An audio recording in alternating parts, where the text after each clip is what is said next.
آلہ وصحبہ اجمعین، اما بعد۔ سورۃ القیامہ کی تفسیر باذن اللہ تعالی آج ہم نے پڑھنی ہے، اور اس سورت کا جو موضوع ہے، جو اس سورت کا مضمون ہے، وہ ہے اظہار قدرت اللہ تعالی علی جمع خلق الانسان وبعثہ۔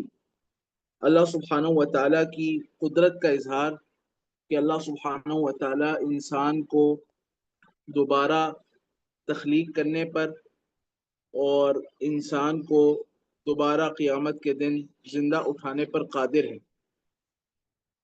اللہ سبحانہ و تعالیٰ کی عظیم قدرت کا بھی بیان ہے، اور اس بات کا بھی بیان ہے کہ اللہ سبحانہ و تعالیٰ انسان کو دوبارہ زندہ کر سکتا ہے، دوبارہ پیدا کر سکتا ہے، اور آخرت میں اس کو دوبارہ اٹھائے گا۔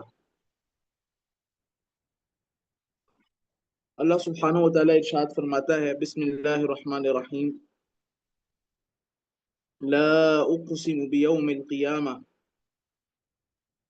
میں قسم کھاتا ہوں یوم قیامت کی۔ تو سورت کی ابتدا قسم سے ہو رہی ہے، اور اللہ سبحانہ و تعالیٰ نے دو چیزوں کی قسم کھائی ہے۔ ایک ہے لا اقسم بیوم القیامہ، قسم کھاتا ہوں قیامت کے دن کی، اور دوسرا بھی یہی ہے کہ ولا اقسم بالنفس اللوامہ، اور میں قسم کھاتا ہوں نفس لوامہ کی، ملامت کرنے والے نفس۔ جو یوم القیامہ ہے، یہ بعد الموت کا ظرف ہے۔ جو یوم القیامہ ہے، یہ بعث کا، دوبارہ زندہ اٹھائے جانے کا ظرف ہے، وہ جگہ ہے جس میں دوبارہ زندہ اٹھائے جانا ہے، وہ وقت ہے جس دن دوبارہ زندہ اٹھایا جانا ہے، اس لیے اس کو یوم القیامہ کہا جاتا ہے۔ تو اس کی دلالت بعث بعد الموت پر موجود ہے، بعث بعد الموت پر اس کی دلالت موجود ہے۔ اور قیامت کو قیامت اس لیے کہا جاتا ہے کیونکہ یوم یقوم الناس لرب العالمین، اس دن قیام ہوگا اللہ رب العالمین کے سامنے۔ یہ تو پہلی چیز ہے جس کی اللہ سبحانہ تعالیٰ نے قسم کھائی، یعنی قیامت کا دن۔ اور دوسری قسم اللہ سبحانہ تعالیٰ نے کھائی ہے نفس لوامہ کی، ملامت کرنے والے نفس کی۔ اور جو نفس ہے، اس کی قرآن کریم میں 3 حالتوں کا بیان ہوا ہے۔ اکثر اس کو بول دیا جاتا ہے کہ نفس کی 3 قسمیں ہیں، لیکن نفس کی 3 قسمیں نہیں ہیں، 3 حالتیں ہیں۔ پہلی حالت ہے نفس امارہ کی، نفس ایک ہی ہے لیکن اس کی 3 حالتیں ہوتی ہیں۔ کبھی اس پہ امارہ بالسوء والی حالت غالب ہوتی ہے، کبھی یہ نفس زیادہ حکم دیتا ہے برائی کا۔ اکثر وہ لوگ جو فسق و فجور مبتلا رہتے ہیں، ان کے نفس کی یہی حالت بن جاتی ہے کہ ان کا نفس ان کو ہمیشہ گناہ کا، برائی کا حکم دیتا رہتا ہے۔ اور پھر نفس کی دوسری حالت ہے، وہ ہے نفس لوامہ کی۔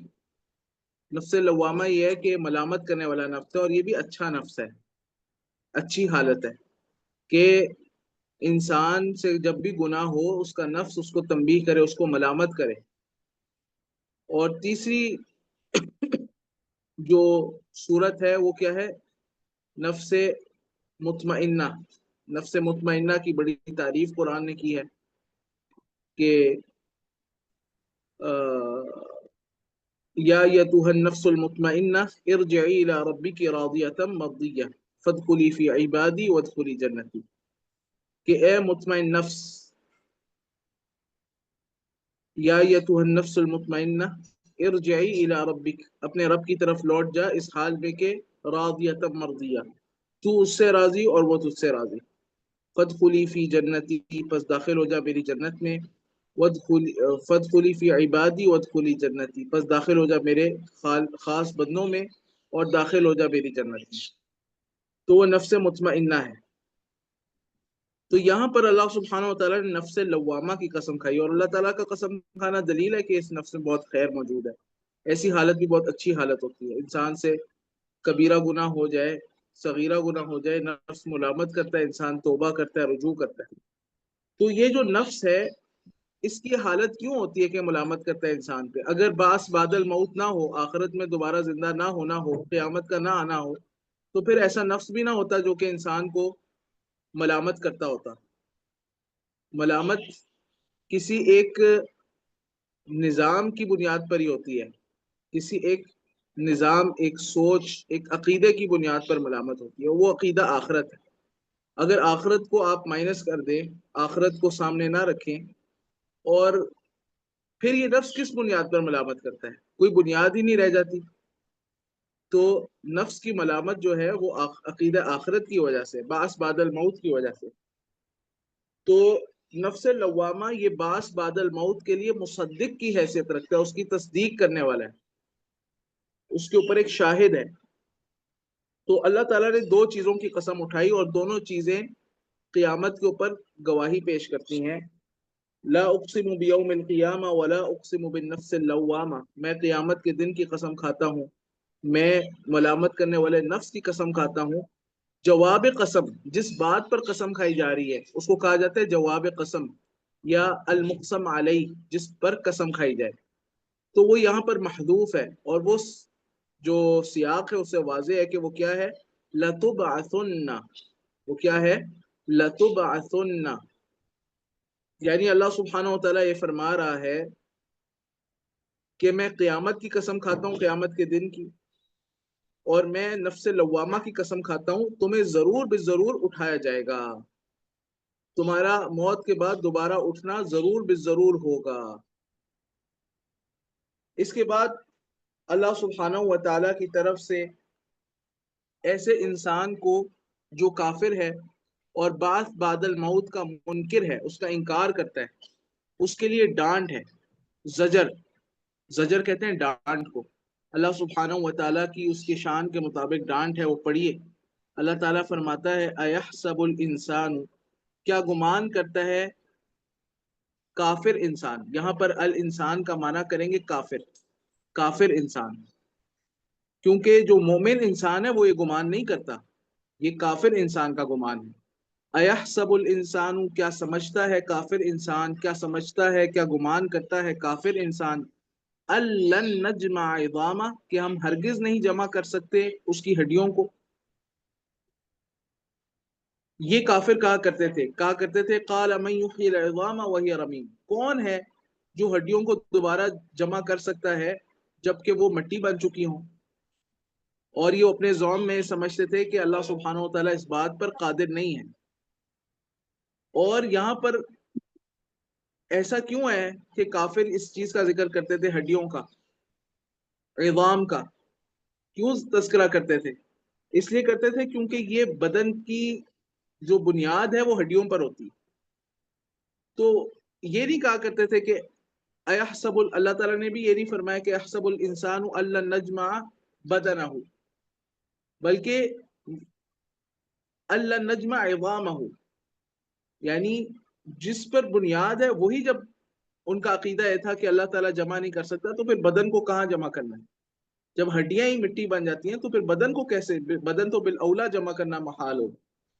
لیکن اللہ سبحانہ و تعالیٰ تو اس بات پر قادر ہے۔ اللہ تعالیٰ نے کیا جواب دیا؟ اب آپ جواب پڑھیں اور آپ حیران رہ جائیں گے۔ اللہ سبحانہ و تعالیٰ نے جواب دیا بلا، کیوں نہیں، قادرین علی ان نسوی بنانا،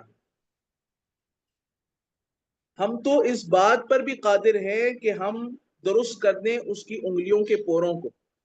بنانا ہو، بنان انگلیوں کا جو پور ہوتے ہیں نا، جس پہ آج کل ہم انگلیوں کے فنگر پرنٹس لیتے ہیں، یہ جو انگلی کا کنارہ ہے، ہاں، اس کو کہا جاتا ہے بنان۔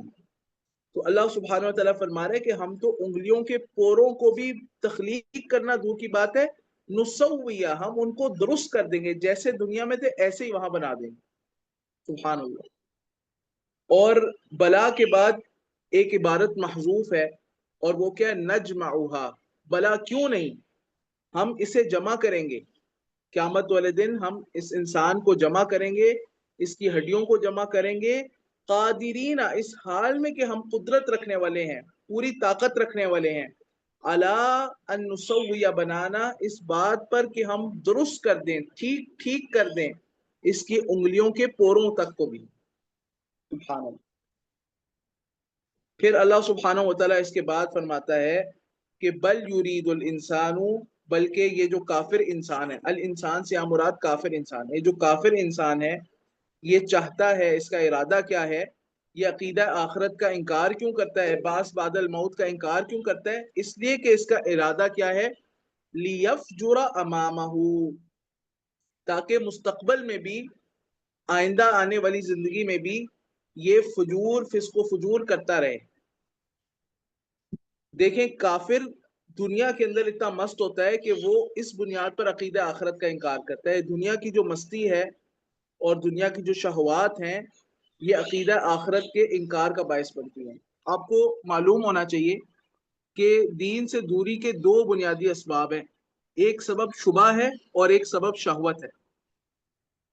بعض لوگ شبہات میں مبتلا ہو کے کفر اور بدعت میں مبتلا ہو کر دین سے دور ہو جاتے ہیں، اور بعض لوگ خواہشات پرستی، نفس پرستی اور عیاشی میں مبتلا ہو کر وہ دین سے دور ہو جاتے ہیں۔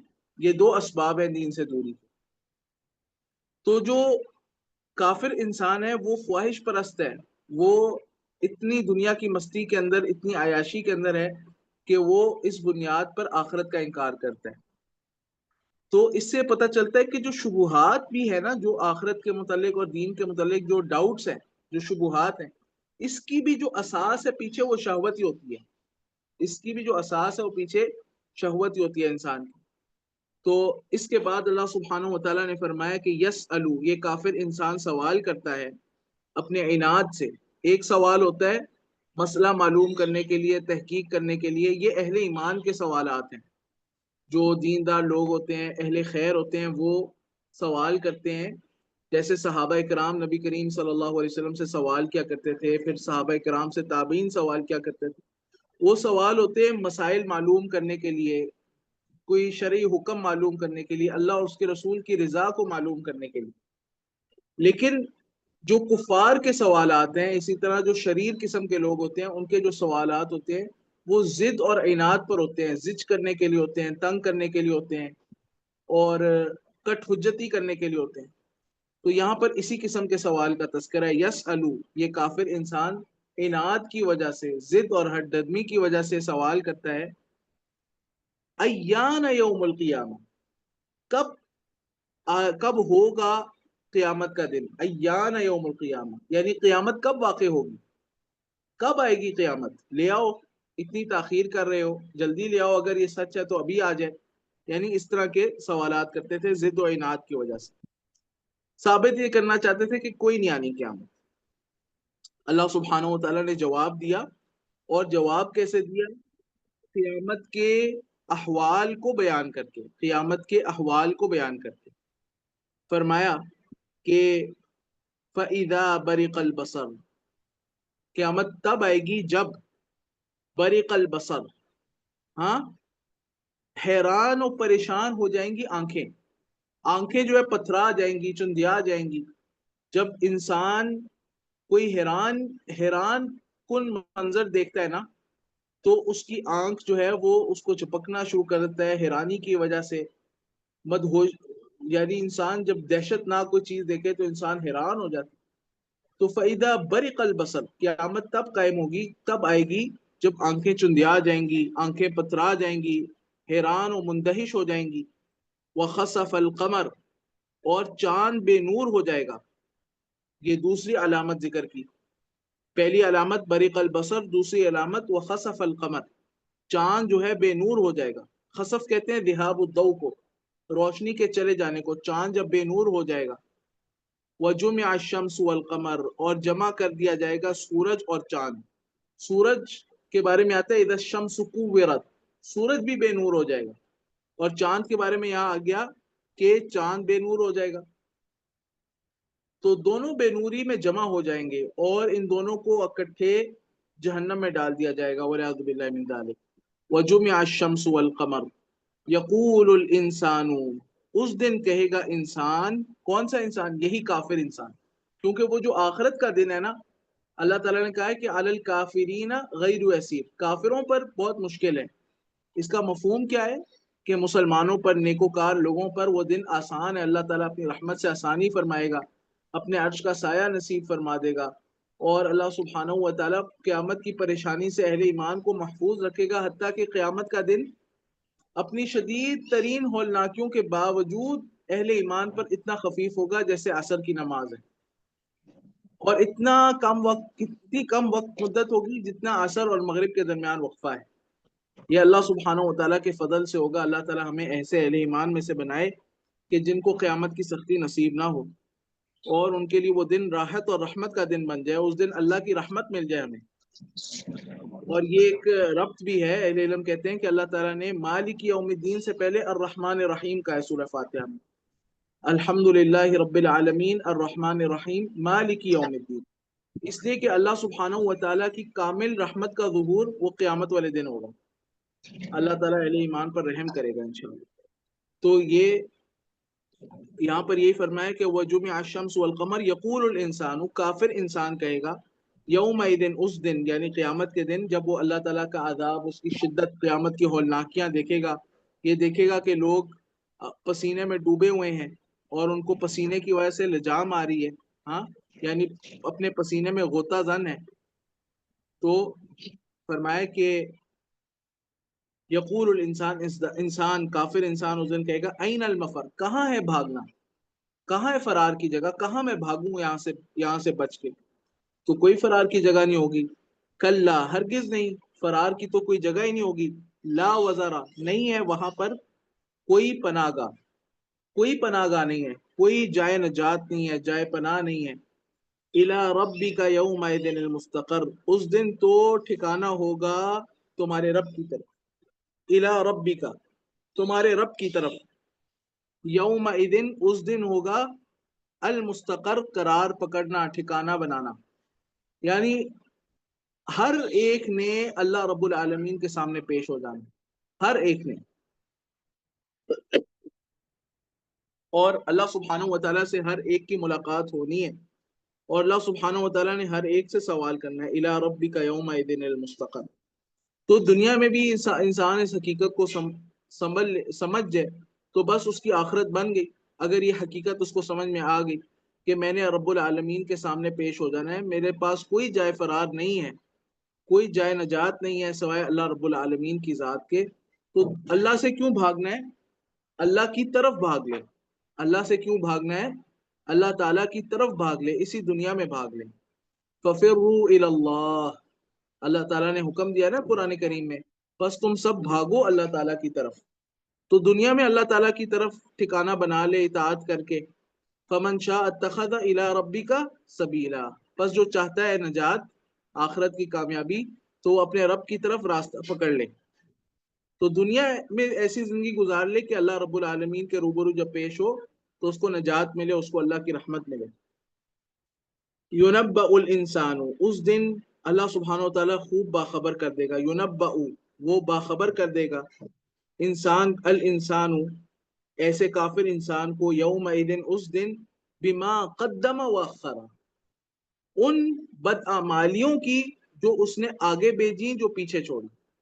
دیکھیں، کافر انسان ایک زندگی دنیا میں گزارتا ہے تو کچھ برائیاں تو اپنی آخرت کے لیے آگے بھیج دیتا ہے، کچھ برائیاں ایسی ہیں جو دنیا میں پیچھے چھوڑ آتا ہے، پھر اس کا گناہ، جس کو گناہ جاریہ کہتے ہیں، اس کا گناہ اس کو ملتا جاتا ہے، گناہ ملتا جاتا ہے، اور ہر ایک انسان کو اس چیز کی کوشش کرنی چاہیے کہ وہ گناہ جاریہ سے بچ جائے۔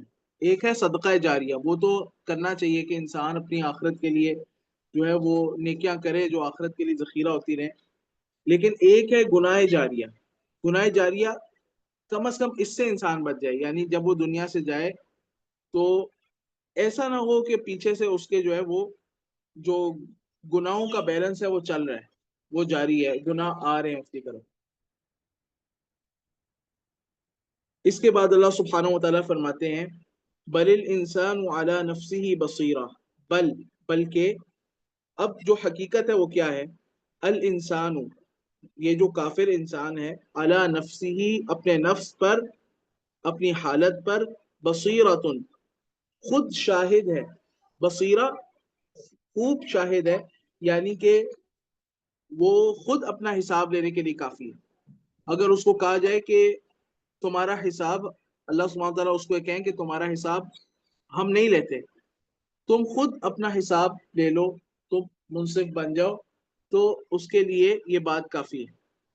جیسے فرمایا کہ اقرأ کتابک کفا بنفسک اليوم علیک حسیبا، ہاں، کہ اپنی کتاب خود پڑھ لو، آج تم خود اپنا حساب لینے کے لیے کافی ہو۔ بل الانسان علی نفسہ بصیرہ، اور یہ بات تو ایسے بھی ایک حقیقت بھی ہے کہ انسان خود اپنے اوپر سب سے بڑا محتسب ہے، انسان اپنی حقیقت کو خود سب سے زیادہ جانتا ہے۔ وہ جتنے مرضی عذر پیش کر دے، وہ اپنی حقیقت کو جانتا ہے کہ اگر انسان سے غلطی ہوئی ہے نا، اس کو پتہ ہے کہ میرے سے غلطی ہوئی، اگر وہ درست بات پر ہے اس کو پتہ ہے اندر سے کہ میں درست بات پہ ہوں۔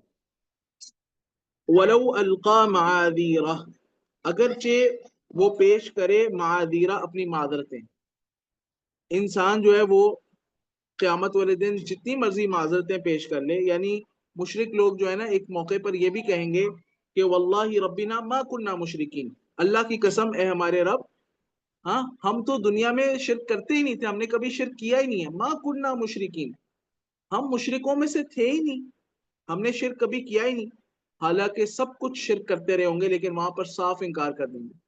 اللہ سبحانہ و تعالیٰ ان کے اوپر حجتیں قائم کرے گا، وہ زمین کا ٹکڑا پیش کر دے گا جہاں پر شرک کیا ہوگا، زمین گواہی دے گی، ان کے ہاتھ، ان کے پیر، ان کے منہ، ان کی زبان، ہر چیز گواہی دے گی ان کے خلاف، اور ان پر حجت قائم کی جائے گی۔ اور یہ اللہ سبحانہ و تعالیٰ کیوں کرے گا؟ حجت کو قائم کرنے کے لیے، اس لیے کہ اللہ سبحانہ و تعالیٰ ظلم کرنے والا نہیں ہے، حتیٰ کہ مجرم خود اعتراف کرے گا ہاں میں مجرم ہوں، میں واقعتاً عذاب کا مستحق ہوں اور دائمی عذاب کا مستحق ہوں۔ تو بل الانسان علی نفسی بصیرہ ولو القا معاذیرہ، اس کے بعد اللہ سبحانہ و تعالی نبی کریم صلی اللہ علیہ وسلم کو اس بات کا حکم دے رہے ہیں کہ جب قرآن نازل ہوتا ہے تو اے نبی صلی اللہ علیہ وسلم آپ تیزی تیزی نہ پڑھنے لگ جایا کریں جبریل امین کے پیچھے، اس کے ساتھ ساتھ، بلکہ جبریل امین سے آپ تلاوت سنیں اور ہم آپ کو پڑھوا دیں گے، آپ کی زبان کو ہم قرآن پر چلائیں گے، اس کے بعد آپ اس قرآن کو صحیح طرح پڑھیں گے۔ تو اس غرض سے کہ کہیں مجھ سے قرآن کریم کی یہ جو وحی ہے جو جبریل امین لے کر آتے ہیں، یہ مجھ سے تھوڑی سی چونک نہ جائے، تھوڑی سی بھول نہ جائے، اس میں پڑھنے مجھ سے خطا نہ ہو جائے بعد میں، آپ صلی اللہ علیہ وسلم جو ساتھ ساتھ پڑھتے ہیں ایسا نہ کیا کریں۔ اور یہ اللہ سبحانہ و تعالیٰ نے نبی کریم صلی اللہ علیہ وسلم کو تسلی دینے کے لیے درمیان میں ایک بات کی ہے، ورنہ آپ دیکھیں آگے اور پیچھے ساری آخرت کے متعلق گفتگو ہے، آخرت کے متعلق بات ہے۔ اس کو ہمارے اساتذہ اپنی اصطلاح میں کہا کرتے تھے ادخال الہی۔ کیا کہا کرتے تھے؟ ادخال الہی، الہی ادخال، یعنی اللہ سبحانہ تعالیٰ ایک مضمون چل رہا ہے، اس کے درمیان میں اس مضمون سے ہٹ کر کوئی بات کرتے ہیں تو اس کو کہا جاتا ہے ادخال الہی۔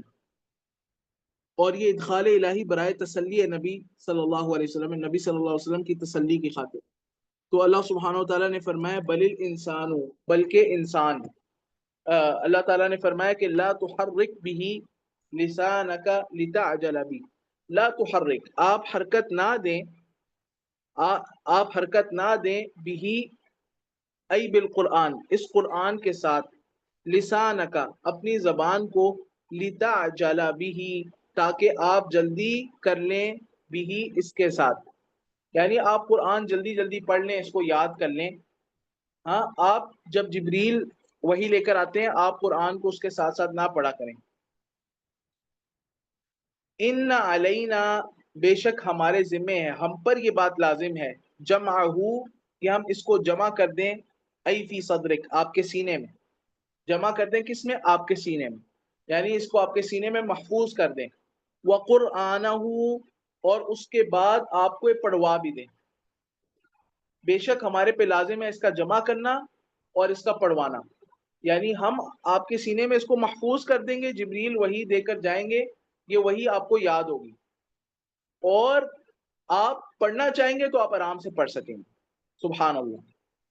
پھر فرمایا کہ فَإِذَا قَرَأْنَاهُ، پس جب ہم پڑھ چکیں، یعنی ہمارا بھیجا گیا ہوا ہمارا وہی لانے والا فرشتہ پڑھ چکے، ہاں یعنی جبریل آ کر پڑھ چکے، فَاتَّبِعْ قُرْآنَهُ، تو آپ اس وقت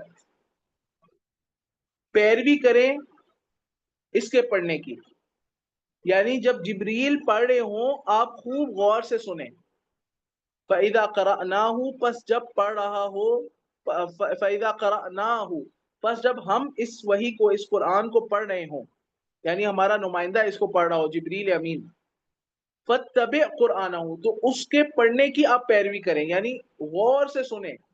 یہ حکم ہے الاستماع والانصات، جیسے قرآن کریم نے کہا ہے نا وَإِذَا قُرِئَ الْقُرْآنُ فَاسْتَمِعُوا لَهُ وَأَنصِتُوا لَعَلَّكُمْ تُرْحَمُونَ، جب قرآن پڑھا جا رہا ہو تو آپ اس کو خوب غور سے سنیں اور خاموش رہیں تاکہ آپ پر رحم کیا جائے۔ تو اس لیے جب جبریل پڑھ رہے ہوں تو آپ خوب غور سے اس کی پیروی کریں، اس کو خوب غور سے سنیں، اور پھر جبریل جب چلے جائے تو پھر آپ پڑھیں، جیسے حافظ ابن کثیر رحمہ اللہ نے یہی معنی کیا ہے، یعنی انہوں نے یہ معنی کیا ہے، تفسیر ابن کثیر میں آپ دیکھ سکتے ہیں، انہوں نے معنی کیا فَإِذَا تَلَاهُ عَلَيْكَ الْمَلَكُ عَنِ اللَّهِ عَزَّ وَجَلَّ فَاتَّبِعْ قُرْآنَهُ أي فَاسْتَمِعْ لَهُ ثُمَّ اقْرَأْهُ كَمَا أَقْرَأَكَ، پس جب آپ پر اللہ تعالیٰ کی طرف سے فرشتہ پڑھ رہا ہو، قرآن کریم کی تلاوت کر رہا ہو جبریل امین، تو آپ اس کی قرآت کی پیروی کریں، یعنی کہ اس کو غور سے سنیں، پھر اس کے چلے جانے کے بعد آپ پڑھیں جیسا کہ جبریل نے آپ کو سکھایا ہے، جیسا کہ جبریل نے آپ کو سکھایا۔ اس سے یہ بھی پتہ چلتا ہے کہ تلاوت میں اصل کیا ہے، کہ جیسے جبریل امین نے اللہ رب العالمین سے اس وحی کو لیا اور اللہ رب العالمین سے سنی ہے تلاوت،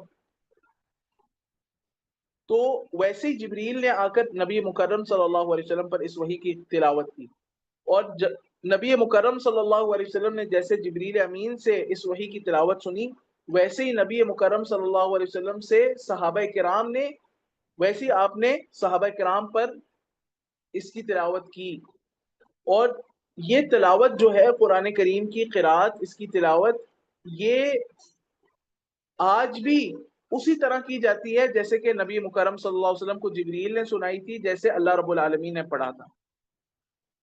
اس لیے اگر آپ اپنی تجوید، اپنی قرات ٹھیک کرنا چاہتے ہیں تو اس کے لیے شرط لازم کیا ہے؟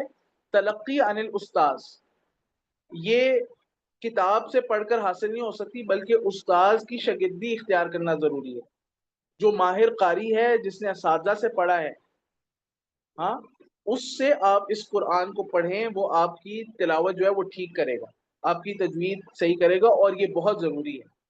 اس لیے کہ اگر نماز ہم اللہ کے نبی کے طریقے سے ہٹ کر پڑھیں تو نماز نہیں ہوتی، اگر ہم صدقہ زکوٰۃ اللہ کے نبی کریم صلی اللہ علیہ وسلم کے طریقے سے ہٹ کر کریں تو وہ نہیں ہوتا، حج اللہ کے نبی کے طریقے سے ہٹ کر کریں تو وہ نہیں ہوتا۔ تو قرآن کریم کی تلاوت بھی اگر اللہ کے نبی کے طریقے سے ہٹ کر ہوگی، جس طرح ہمارے ہاں لہجے مجہول ہے لہجے ہیں، اور خواتین خصوصاً اس بات پر اہتمام نہیں کرتی، بزرگ اس بات کا اہتمام نہیں کرتے، اور نوجوان نسل تو اب بہت اس سے دور ہوتی جا رہی ہے، تو یہ اس کو ہم قرآن پاک کی تلاوت نہیں کہہ سکتے، یہ قرآن پاک کی تلاوت نہیں ہے۔ جو مجہول قرآن پڑھتے ہیں وہ قرآن نہیں پڑھتے، وہ کچھ اور پڑھتے ہیں۔ قرآن وہی ہے جیسے اللہ کے نبی نے پڑھا، جیسے جبریل نے پڑھا، تو ویسے ہی کوئی پڑھے گا تو اس کو تلاوت قرآن کا اجر و ثواب ملے گا۔ باقی اگر ایک انسان سیکھ رہا ہے، کوشش کر رہا ہے، تو یقیناً اس کو دوہرا اجر ملے گا، ایک قرآن کریم کی تلاوت کا، ایک کوشش اور محنت کا۔ لیکن اگر کوئی سیکھ ہی نہیں رہا، غافل ہے، کوئی اس کا استاذ ہی نہیں ہے جس سے وہ سیکھے، تو یہ ہمارے اوپر سوالیہ نشان ہے کہ کیا پھر ہم صحیح قرآن پڑھ بھی رہے ہیں کہ نہیں پڑھ رہے۔ اس کے بعد اللہ سبحانہ وتعالیٰ نے فرمایا کہ ثم ان علینا بیانا، پھر ہمارے ذمے ہے اس کا واضح کرنا بھی، یعنی پھر ہم اس کو بیان بھی کریں گے، اس کو واضح بھی کریں گے، اس کے مشکل الفاظ کی توضیح کر دیں گے، اس کا معنی بتائیں گے، بلکہ پورے قرآن کی تفسیر ہم آپ کے لیے واضح کر دیں گے۔ نلہمک معناہ علی ما اردنا وشرعنا، جیسے حافظ ابن کثیر نے اس کا معنی بیان کیا ہے کہ پھر ہم، اللہ تعالیٰ نے اپنے نبی صلی اللہ علیہ وسلم سے وعدہ کیا کہ پھر ہم اس قرآن کا جو شرعی معنی ہے، جو ہمارا مقصودی معنی ہے، وہ اے نبی صلی اللہ علیہ وسلم ہم آپ کو الہام کر دیں گے، آپ کو بتا دیں گے۔ تو قرآن کریم کی سب سے بہتر تفسیر کون جانتا تھا؟ خود محمد رسول اللہ صلی اللہ علیہ وسلم جانتے تھے، اور آپ نے اپنے اقوال کے ذریعے اور اپنے افعال کے ذریعے قرآن کریم کی تفسیر کو واضح کر دیا ہے، اپنے اقوال کے ذریعے اور اپنے افعال کے ذریعے۔ نبی صلی اللہ علیہ وسلم کی پوری زندگی قرآن کریم کی تفسیر ہے، اور یہی معنی اس حدیث کا ہے جو سیدہ عائشہ رضی اللہ تعالی عنہ سے ہے کہ کان خلقہ القرآن، آپ صلی اللہ علیہ وسلم کا جو اخلاق تھا، آپ کا کردار تھا، آپ کی جو زندگی تھی، وہ قرآن تھی۔ اس کے بعد فرمایا اب دوبارہ آخرت کا تذکرہ ہے۔ کلا، ہرگز نہیں، بل تحبون العاجلہ، بلکہ تمہاری بیماری یہ ہے کہ تم پسند کرتے ہو العاجلہ کو، جلدی ملنے والی چیز کو، دنیا کو۔ دیکھیں دنیا ہمارے سامنے ہے نا، دنیا کا فائدہ نقصان جلدی ہمیں نظر آتا ہے، اور آخرت کا فائدہ نقصان ہمیں بھول جاتا ہے۔ تو تم اس کو پسند کرتے ہو، اس کو آخرت پر ترجیح دیتے ہو، یہ تمہارا مرض ہے۔ وَتَذَرُونَ الْآخِرَةَ، اور تم چھوڑے ہوئے ہو آخرت کو۔ اب آخرت میں کیا ہوگا؟ آخرت میں متقین کا ایک انجام ہے اور ایک کافرین کا انجام ہے۔ متقین کا انجام کیا ہے؟ فرمایا وجوہ یومئذ ناظرہ، کئی چہرے اس دن ناظرۃ، تر و تازہ ہوں گے، بارونق ہوں گے۔ ناظرہ نظارہ سے ہے، یعنی حسین ہوں گے، بارونق ہوں گے، چمک رہے ہوں گے، خوش ہوں گے، اس معنی میں۔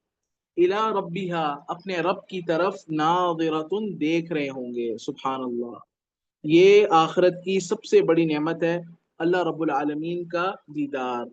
اور اللہ سبحانہ و تعالیٰ کا دیدار کرنا اہل ایمان کے لیے ثابت ہے، سچ ہے، حق ہے، اور اس کی ہم تصدیق کرتے ہیں۔ اور یہ قرآن کریم کی آیات سے بھی ثابت ہے، نبی کریم صلی اللہ علیہ وسلم کی حدیث سے بھی ثابت ہے، بلکہ اس کے متعلق احادیث تواتر کے درجے میں پہنچی ہیں۔ آپ نے فرمایا تم اپنے رب کو ایسے دیکھتے ہو جیسے تم دنیا میں چاند، ایسے دیکھو گے جیسے تم دنیا میں چاند کو دیکھتے ہو، نہ تمہاری آنکھوں میں کوئی تکلیف ہوتی ہے، نہ کچھ ہوتا ہے، تم چاند کو جس طرح دیکھتے ہو ایسے رب العالمین کو دیکھو گے۔ جیسے صحیح بخاری میں ہے انکم سترون ربکم عیانا، تم اپنے رب کو اپنے سامنے عیانن دیکھو گے، تمہارا رب تمہارے سامنے ہوگا۔ اور صحیح مسلم میں ہے ایک حدیث، آپ کو اس کے متعلق سناتا ہوں۔ نبی کریم صلی اللہ علیہ وسلم نے فرمایا اذا دخل اہل الجنت الجنہ، جب اہل جنت جنت میں داخل ہو جائیں گے، اللہ سبحانہ و تعالیٰ فرمائے گا تريدون شيئا ازيدكم، کیا تمہیں مزید بھی کوئی چیز چاہیے، کوئی نعمت چاہیے؟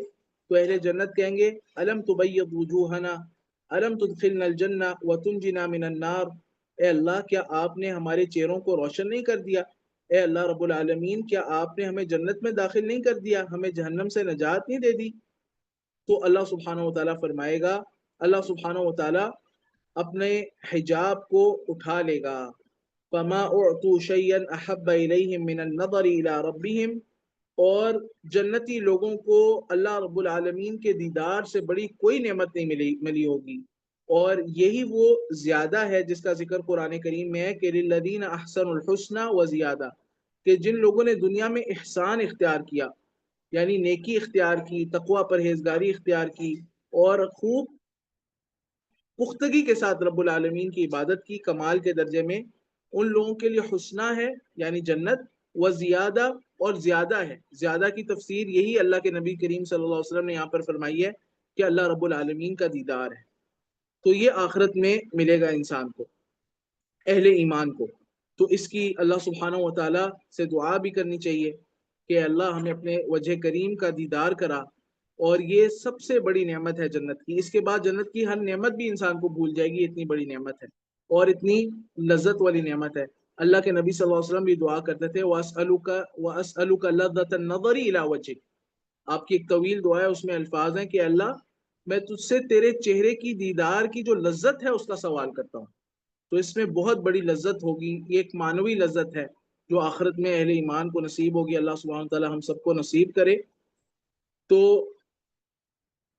یہ جو اللہ سبحانہ و تعالیٰ کا دیدار ہے، اس کے متعلق یہ ہے کہ جو ادنا درجے کا جنتی ہوگا وہ ہفتے میں ایک دن، ہر جمعے کے دن اللہ رب العالمین کا دیدار کرے گا۔ اور علماء نے لکھا ہے کہ جمعے کے دن اللہ رب العالمین کے دیدار کے لیے جو صفیں لگیں گی وہ اسی ترتیب پہ ہوں گی جس ترتیب پہ خطاب جمعے کے لیے جو خطبے کے لیے جو ترتیب ہوتی ہے تو اسی ترتیب پہ ہوں گی، جو آگے ہے، جو آگے آ کے بیٹھتا ہے وہ اگلی صفوں میں ہوگا۔ تو اللہ سبحانہ و تعالی ہمیشہ ہمیں اگلی صفوں میں سے رکھے، اولوں میں سے رکھے، اور اللہ سبحانہ و تعالی نیکی کے ہر کام میں ہمیں اگلی صفوں میں رکھے۔ تو انشاءاللہ جنت میں اللہ رب العالمین کے دیدار کے لیے بھی جب صفیں لگیں گی تو ہم اگلی صفوں میں ہوں گے انشاءاللہ تعالی۔ اور جو اعلیٰ درجے کے جنتی ہوں گے ان کو روزانہ دن میں 2 بار رب العالمین کا دیدار ہوگا، اور یہ اللہ سبحانہ تعالیٰ کی بہت بڑی نعمت۔ اس کے بعد فرمایا کہ وَوُجُوهٌ يَوْمَئِذٍ بَاسِرَةٌ، اور کئی چہرے اس دن بے رونق ہوں گے۔ بے رونق ہوں گے یعنی ان پہ کوئی نور نہیں ہوگا، اور وہ جیسے چہرہ جو ہے بگڑا ہوا ہوتا ہے اور اس پہ سیاہی چھائی ہوتی ہے، ایسے ان کے چہرے ہوں گے۔ وَلِعِياذُ بِاللَّهِ مِنْ ذَلِكَ۔ اور یہ کافروں کے چہرے ہوں گے، یہاں پر مجرمین کا انجام بیان ہو رہا ہے۔ تَظُنُّ أَن يُفْعَلَ بِهَا فَاقِرَةٌ، وہ یقین کریں گے کہ أَن يُفْعَلَ بِهَا فَاقِرَةٌ، ان کے ساتھ ایسا معاملہ کیا جائے گا جو کمر توڑ دینے والا ہوگا۔ ہاں، بہت یعنی قیامت کی شدت ہولناکی کا بیان ہے۔ کلا، ہرگز نہیں، معاملہ ایسا نہیں ہے۔ اذا بلغت التراقیہ، یعنی جیسے گمان کرتے ہیں مشرکین کی آخرت نہیں آئے گی۔ اذا بلغت التراقیہ، اب حالت اختبار کا بیان ہے۔ حالت اختبار کسے کہتے ہیں؟ اختبار، یہ کہتے ہیں موت کی حالت کو، جان کنی کا عالم کا بیان ہے۔ اذا، جب، بلغت التراقیہ، جب روح پہنچ جاتی ہے، ای بلغت الروح، جب روح پہنچ جاتی ہے، التراقیہ، ہنسلی تک، یہ حلقوم تک، ہنسلی تک، سینے کی اوپر والی جو ہڈی ہے، سب سے اوپر والی ہڈی جو گلے کے ساتھ مل رہی ہوتی ہے، ہنسلی کی ہڈی اس کو کہتے ہیں۔ یہاں تک جب روح پہنچ جاتی ہے، یعنی جب روح بدن سے کھنچ رہی ہوتی ہے اور یہاں تک پہنچ جاتی ہے، یہ کافر کا معاملے کا تذکرہ ہے۔ وقیلا، اور جو اس کی تیمارداری کے لیے آئے بیٹھے ہوتے ہیں وہ کہتے ہیں، کہا جاتا ہے، من راق، کون ہے رقیہ کرنے والا؟ کوئی ہے جو رقیہ کر دے، جھاڑ پھونک کر دے، دم کر دے تاکہ اس کی روح واپس آ جائے، اس کی جان نہ نکلے، یا وہ سمجھ رہے ہوتے ہیں بیمار ہے تو ٹھیک ہو جائے۔ وظن، اور یقین کر لیتا ہے، کون؟ وہ آدمی جو قریب المرگ ہے، یعنی جو نزع کے عالم میں ہے، اس کو یقین ہو جاتا ہے کہ انہو الفراق، کہ ان ذالک الحال، انہو ای ان ذالک الحال، یہ جو حالت ہے، یہ جس سٹیج میں آ گیا ہوں، الفراق، یہ دنیا کو فراق، دنیا سے فراق کی حالت ہے، اب میں دنیا کو چھوڑ کر جا رہا ہوں۔ والتفت الساق بالساق، سبحان اللہ، اور لپٹ جائے گی پنڈلی پنڈلی سے، والتفت الساق بالساق۔ اس کے 2 معنی اہل علم نے بیان کیے۔ ایک تو ظاہری معنی ہے کہ جب موت آتی ہے، انسان کی روح نکل جاتی ہے، تو اس کے جسم کو جب کفن پہنایا جاتا ہے تو ٹانگوں کو ایک دوسرے کے ساتھ جوڑ دیا جاتا ہے، ملا کر رکھ دیا جاتا ہے۔ اور دوسرا معنی وہ یہ ہے کہ طرات مصیبت علی مصیبہ، ایک مصیبت کے بعد دوسری مصیبت اس پر طاری ہو جائے گی۔ ایک تو جان کنی کا عالم ہے، دنیا سے فراق کا وقت ہے، اس کا غم ہے، اور پھر اس کے بعد آخرت کی جو مصیبت ہے کفر کی وجہ سے، اور عذاب والے فرشتے جو آئے ہوئے ہیں، جو پیٹھ پر اور چہرے پر ماریں گے اس وقت، اور سیاہ جو ان کا وجود ہوگا، ان سے ایک دہشت ناک ان کا وجود ہوگا، اور وہ ڈانٹ رہے ہوں گے، اللہ رب العالمین کے عذاب کی وعیدیں سنا رہے ہوں گے، اور بدبودار جو ہے وہ ایک ٹاٹ لے کر آئیں گے، کھردری ٹاٹ، اور جسم روح کو کھینچ کر نکالیں گے انتہائی اذیت کے ساتھ، اور وہ جو اگلے مراحل ہیں اس کا ایک خوف ہوگا، تو اس کی وجہ سے انسان جو ہے وہ ایک مصیبت، پہلے ایک موت کی مصیبت تھی، اس پر ایک اور آخرت کی مصیبت جو ہے وہ ٹوٹ پڑے گی۔ تو اس معنی میں استعمال ہوا، اور ساق اس معنی میں بھی استعمال ہوتا ہے، عربی زبان کا ایک معروف معنی یہ بھی ہے۔ اس کے بعد فرمایا الی ربک یومئذ المساق، تمہارے رب ہی کی طرف یومئذ، اس دن، المساق، چلنا ہے، یعنی اللہ سبحانہ و تعالیٰ کی طرف ہی پھر اس میت کو چلا کر لے کر جایا جائے گا، اور اس سے کوئی فرار ممکن نہیں ہے۔ پھر جب رب العالمین کے سامنے پیش ہوں گے قیامت والے دن، تو اس کے اوپر زجر ہے، اس کی حالت کے اوپر، کافر کی حالت پر۔ فلا صدقا، پس نہ، فلا صدقا ولا صلی، پس نہ تو نے تصدیق کی. اب اللہ تعالیٰ کافر سے مخاطب ہیں. فلا صدقا، نہیں، فلا صدقا، اللہ سبحانہ وتعالیٰ کافر کی حالت کے بارے میں خبر دے رہے ہیں. ہاں، کافر کی حالت کے بارے میں خبر دے رہے ہیں، اور اللہ تعالیٰ فرما رہے ہیں فلا صدقا، پس نہ اس نے تصدیق کی دنیا کے اندر، ولا صلی، اور نہ نماز پڑھی. فلا صدقہ، اس نے تصدیق نہیں کی، عقیدہ برباد تھا. ولا صلی، اور نہ نماز پڑھی، عمل بھی برباد تھا. ولیکن کذب، اور لیکن اس نے جھٹلایا. وتولی، اور اعراض کیا. عقیدہ کیوں برباد تھا؟ کیونکہ تکذیب کرتا تھا. عمل کیوں برباد تھا؟ کیونکہ دین سے اعراض کرتا تھا. ثم ذهب، جب اس تک دعوت پہنچی تو دعوت سے تو اعراض کیا، تکذیب کی وہی سے. ثم ذهب، پھر وہ گیا الی اہلی، اپنے اہل و عیال کی طرف، یتمتع، اتراتا ہوا، سرکشی کے ساتھ. ہاں، اب اللہ سبحانہ تعالیٰ فرما رہا ہے اولا لک فاولا ثم اولا لک فاولا، ہلاکت ہے تیرے لیے، پھر ہلاکت ہے تیرے لیے، پھر ہلاکت ہے تیرے لیے، پھر ہلاکت ہے تیرے لیے. 4 مرتبہ اللہ سبحانہ تعالیٰ نے اولا لک کی تکرار کی ہے. یہ جو تکرار ہے یہ اس کے 4 گناہوں کے مقابلے میں ہے. ایک گناہ ہے عدم تصدیق، فلا صدقہ. دوسرا گناہ تھا ولا صلی، نماز نہ پڑھنا. تیسرا گناہ تھا جھٹلانا وہی کو، ولیکن کذبا. اور چوتھا گناہ تھا الاعراض، تولا، ولیکن کذبا وتولا. تو اس کے 4 گناہوں کا تذکرہ ہے، 4 بدعمالیوں کا تذکرہ ہے، عقائد کی خرابی، عمل کی خرابی، اور اس کے مقابلے میں 4 ہی مرتبہ اولا لکا کی تکرار ہے. اس کے بعد اللہ سبحانہ و تعالی یہ بات ارشاد فرما رہا ہے ایحسب الانسان، کیا انسان گمان کرتا ہے، اور یہ کافر انسان ہے، ان یترکا، کہ اس کو چھوڑ دیا جائے گا، سدی، بیکار. کیا انسان کی سوچ یہ ہے، ہاں، کہ اس کو معطل، بیکار چھوڑ دیا جائے گا؟ سدا کا معنی کہ یہ ہے لا یؤمر ولا ینہا، لا یثاب ولا یعاقب. کیا انسان یہ گمان کرتا ہے کہ دنیا میں ایسے ہی اللہ نے اس کو بھیج دیا ہے؟ نہ اللہ تعالیٰ اس کی طرف کوئی رسول بھیجے گا، نہ اس کو نیکی کا حکم دیا جائے گا، نہ برائی سے روکا جائے گا، نہ آخرت میں کوئی ثواب ہے، نہ کوئی عقاب ہے. کیا واقعی انسان یہ گمان کرتا ہے؟